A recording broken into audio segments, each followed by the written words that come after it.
Hi friends, welcome back to my channel. Today recipe ఏంటంటే చుక్కకూర పచ్చడి. ఈ చుక్కకూర పచ్చడి టేస్టే కాకుండా ఎన్నో హెల్త్ బెనిఫిట్స్ ఉన్నాయి. ఈ వీడియోలో ప్రాసెస్తో పాటు బెనిఫిట్స్ కూడా తెలుసుకోండి. స్టవ్ పైన ఒక మూకుడు పెట్టేసుకొని లేదంటే ప్యాన్ పెట్టేసుకొని ఇందులోకి 15 మిర్చి తీసుకోవాలి. ఈ విధంగా కట్ చేసుకున్నవి ఇందులోనే కొంచెం ఆయిల్ వేసేసి ఫ్యూ డ్రాప్స్ వేసి ఇప్పుడు మిర్చిని లో ఫ్లేమ్లో బాగా వేయించేసుకోవాలి. తర్వాత ఒక పావు కప్పు పల్లీలు తీసుకోవాలి. పల్లీలు తీసుకొని దోరగా వేయించుకోవాలి. పల్లీలను కూడా లో ఫ్లేమ్లోనే వేయించేసుకోవాలి. తర్వాత పల్లీలు వేగాక స్టవ్ ఆఫ్ చేసేసుకొని ఒక వెల్లుల్లి గడ్డ తీసుకోవాలి. వెల్లుల్లి పొట్ట తీసి ఈ విధంగా వేయించేసుకుంటే టేస్ట్ అనేది బాగుంటుంది. ఒక 1 మినిట్ ఇదే విధంగా వేయించేసుకొని తర్వాత ఒక బౌల్లోకి తీసేసుకోవాలి. తర్వాత సేమ్ ముగ్గును తీసుకొని ఇందులోకి 1 టేబుల్ స్పూన్ ఆయిల్ తీసేసుకొని ఇందులోకి నేను ఒక పెద్ద కట్ట తీసుకుంటున్నాను. చిన్నగా ఏం కట్ చేయలేదు. చుక్కకూర ఆకుని సిమ్లోనే పెట్టేసుకొని బాగా వేయించేసుకోవాలి. ఈ ఆకుని కూడా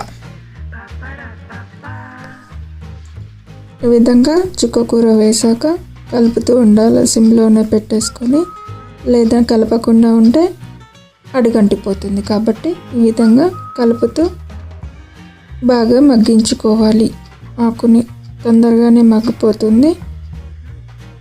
కూర రక్తాన్ని శుద్ధి చేస్తుంది, అలాగే హిమోగ్లోబిన్ కూడా పెంచుతుంది, అలాగే రకాన్ని తగ్గిస్తుంది. రోగనిరోధక శక్తి కూడా పెంచడానికి కూడా హెల్ప్ చేస్తుంది. సమస్యలను కూడా తగ్గిస్తుంది. శరీరంలో వేడి చేసినప్పుడు చుక్కకూర తీసుకోవడం వల్ల బాడీ కూల్ అవుతుంది. కొన్ని నిమిషాలకే ఈ విధంగా మగ్గుతూ ఉంటుంది. కలిపేసుకుంటూ ఇంకొంచెం దగ్గర పడేలా చూసేసుకోవాలి.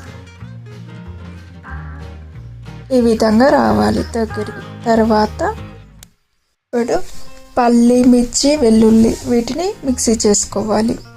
ఇందులోకి నేను కారం తీసుకుంటున్నాను. 1 టీ స్పూన్ కారం, 1 టీ స్పూన్ మసాలా, అదే ధనియాల పొడి, రుచికి సరిపడా సాల్ట్. మీ కారం ఇష్టం లేకపోతే వేయించి పొడి చేసిన ఎండుమిర్చి కూడా తీసుకోవచ్చు ఈ ప్లేస్లో.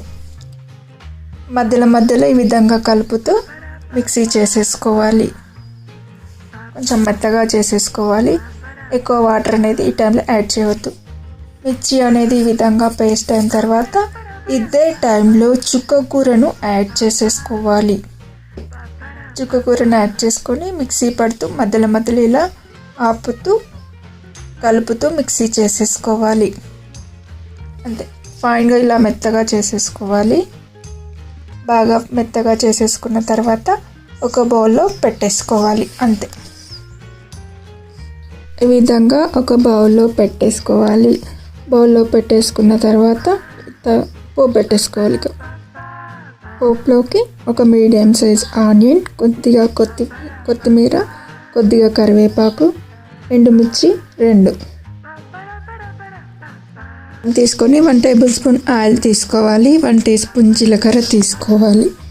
జీలకర్ర కొంచెం వేగాక ఇందులోకి ఎండుమిర్చి తీసుకోవాలి. చిన్నగా చుంచుకొని ఎండుమిర్చిని కూడా వేయించుకోవాలి. ఇవి వేగిన తర్వాత ఆనియన్ను యాడ్ చేసేసుకోవాలి. ఇప్పుడు ఆనియన్ను కూడా బాగా ఫ్రై చేసేసుకోవాలి. ఆనియన్ కూడా కొంచెం ఫ్రై అయ్యాక ఇందులోకి కరివేపాకు యాడ్ చేసుకోవాలి. కరివేపాకు యాడ్ చేసుకున్న తర్వాత 1 టీ స్పూన్ అల్లం వెల్లుల్లి పేస్ట్ వేసేసుకొని 1 నిమిషం బాగా ఫ్రై చేసుకోవాలి. అల్లం వెల్లుల్లి ఇదే టైంలో పసుపు కూడా వేసేసుకొని బాగా ఫ్రై చేసేసుకోవాలి. ఫైనల్గా కొంచెం కొత్తిమీర యాడ్ చేసేసుకొని స్టవ్ ఆఫ్ చేసేసుకుంటే సరిపోతుంది. ఒకసారి బాగా కలిపేసుకోవాలి. బాగా కలిపేసుకొని చుక్కకూర పచ్చళ్ళలోకి యాడ్ చేసేసుకొని బాగా మిక్స్ చేసేసుకుంటే సరిపోతుంది. పచ్చడి టేస్టీ పచ్చడి అనేది రెడీ అయిపోతుంది.